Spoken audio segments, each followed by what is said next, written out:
Hi, everybody. I'm Diane Brady. I'm here with John Wright, Executive Vice President of Maru Public Opinion.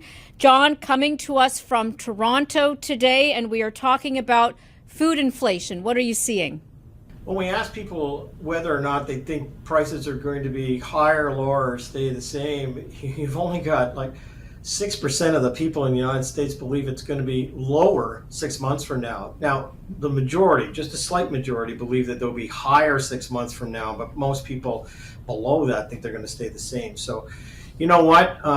We've seen a lot of inflation over the last year over year. It's starting to come down, but in the consciousness of Americans, it's not there yet. You know, most people think it's going to be the same or higher 6 months from now. Well, it's interesting because as part of what is in the poll, basically this time last year, we were heading into, I think, 11.4% year-on-year inflation. It's about half that at this point. But, you know, so it seems like a very logical worldview to have that prices are going to continue to rise. Is there anything surprising in the data that you find? Well, when you ask people what the reason for it is, I mean, it's interesting because even though we've started to see some price points higher because some of the manufacturing and some of the major grocery stores are actually putting their prices up, the plurality of Americans right now say that it's probably due to supplier costs. You know, they point to all kinds of issues dealing with supply chain and things like that. Then you get the next group of people who effectively say, it's about 1 in 5 who say it has to do with the pricing and that there's excessive pricing so that there can be more profits. You then get events that are probably having an effect on this, like droughts and wars and things like that around the world, followed then by the last area, which is really monetary policy. 17% of people believe that it has to do with the government. And we all know that, you know, in those days of COVID, there was a lot of money shelled out, and so it created a lot of extra money that was in the system. But 17% would say that those monetary policies are still contributing to the hikes. And then you get, you know, a few other people who say that for other reasons the prices are high. But it's not being blamed squarely on the backs of those people who are actually running the grocery stores. Right now, most Americans, by this poll, would find other reasons for the prices being as high as they are. Well, it's interesting. Anecdotally, I think about companies like Coca-Cola, PepsiCo, Unilever, the major food companies have all raised prices. And I believe in the second quarter, PepsiCo actually raised prices 15%, which is pretty staggering for a company that's doing cereal and, you know, potato chips and the like. They're not, that I guess falls into the supplier category. They're also recording record profits. I would think it's going to be harder for them to do that going forward, given what's really happening with food prices. Well, there may be some kind of parallel next door in Canada where a very similar poll that I've done in the past week shows, in fact, that Canadians believe that excessive profits, in fact, are driving the prices up here. And what's interesting there is because there's been much more of a focus on the pricing and the second quarter profit results, which have shown massive increases at the hands of exactly what you're talking about. What that's prompted in this country is that you've got more people who are now going on strike. We have a major chain across the country that, in fact, is now talking about having strikes that may be prolonged, where workers are getting out and believing that their cost of living has risen so high and juxtapose the profits that the companies are taking. So I think that when you look at it from a North American point of view, as I do, and then globally, you can see that there are many supply chain issues and there's lots of natural disasters going on, but it depends on, I think you're right, on the quarterly reporting of the profitabilities of the companies may in fact cause turmoil down at the checkout where, you know, workers are saying, look, you know, there's a big difference between what people are buying for and the profits that are being made, and I need to get a cut of that. Well, it's interesting because some of the issues that we're talking about are existential. You know, the geopolitical situation we have very little control over. You know, company profits is very visceral. I think of grocery stores as being a high volume, you know, low profit business. That's probably not the case to the same extent.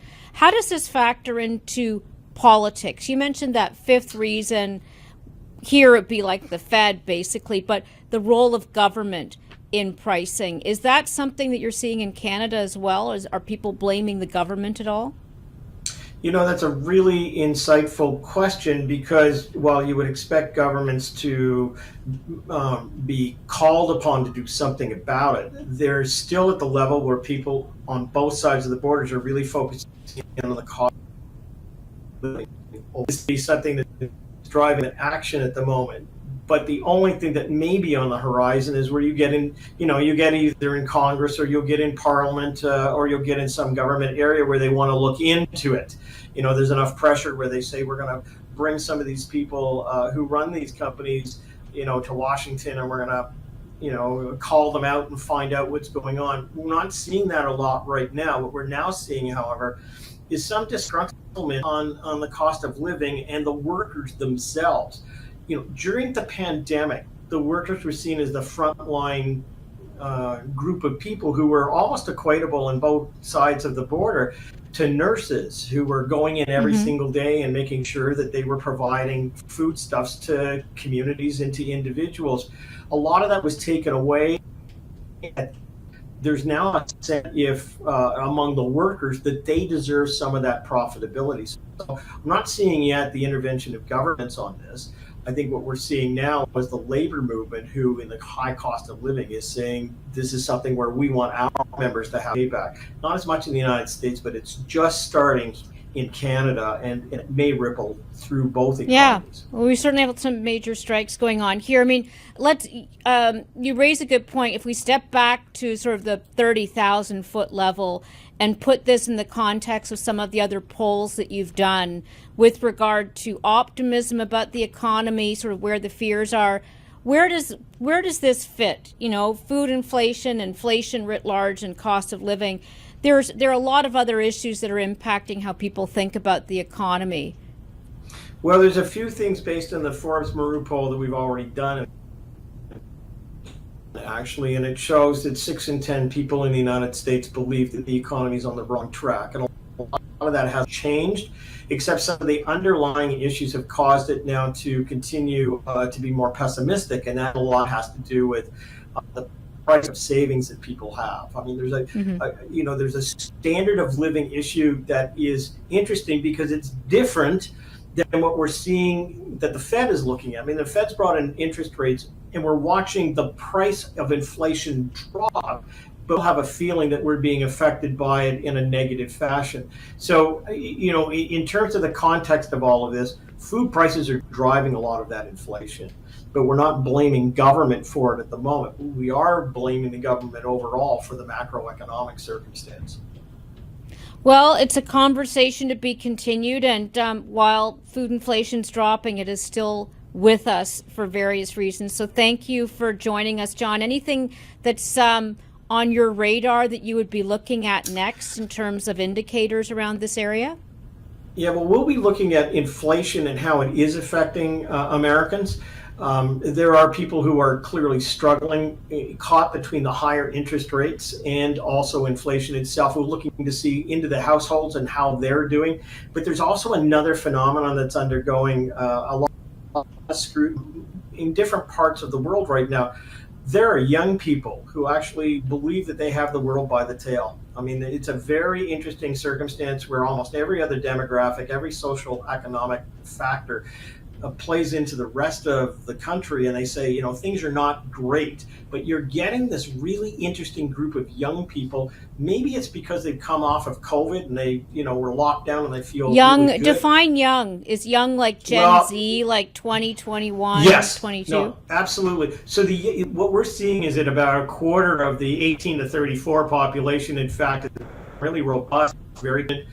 But there's the Gen Z group, in fact, that's feeling even more so. And again, we're seeing it in England. We're seeing it in the United States. We're seeing it in Canada. We're seeing it in a couple of other places around the world.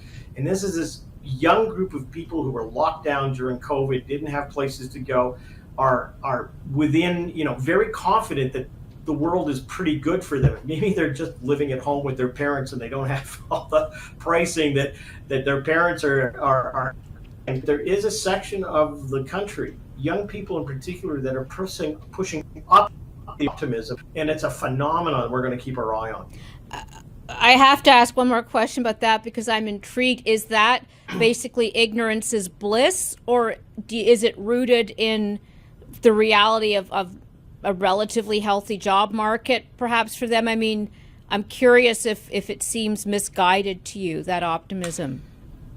Well, I think it's something that everybody's trying to figure out at the moment. But I put it down to the following: if you're young and if you happen to be living with your parents, then you can be having a great summer and a great year, earning money and spending it on all things that other people are spending on to keep you alive. The other thing, though, is I think there may be some exuberance of living for the moment. These are young who probably had a really rough time going to uni, especially doing everything virtual. They've been unlocked from that. They may have their first jobs. They may be out in the marketplace where prices are not too bad for them right now, and they are living for the moment. And I think this is something which we've got to capture, we've got to understand, because it is a phenomenon that we're seeing, and they're just very confident. They may not be as well off as you would think they would be, but they're very confident that they want to move forward, and things are a lot rosier for them than they are for the rest of us. That's, as a mother of Gen Z, that's good to know. I'll keep that in mind. So thank you for joining us, and I look forward to continuing the conversation, John. It's a pleasure, Diane. Thanks so much.